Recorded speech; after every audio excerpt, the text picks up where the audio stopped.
Ndio maana mwanamume anapooa anaambiwa aombe dua ya kuepukana na shari ya mke yule, na mwanamke afanye dua aepukane na shari ya mume. Kuna shari za watoto, kuna shari za jirani.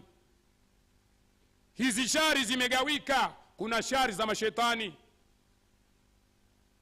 ambazo hizo ndo zimefurutu ada. Kuna shari za makafiri, kuna shari za wanafiki. Kwa hiyo shari zipo nyingi, mpaka shari za miji. Kuna shari, mji una shari yake. Huu mji unauona una shari yake huu. Sio ukahamie, tunaenda hamia Sogea, ushaomba dua ya mji. Mwenyezi Mungu nikinge na shari za mji huo.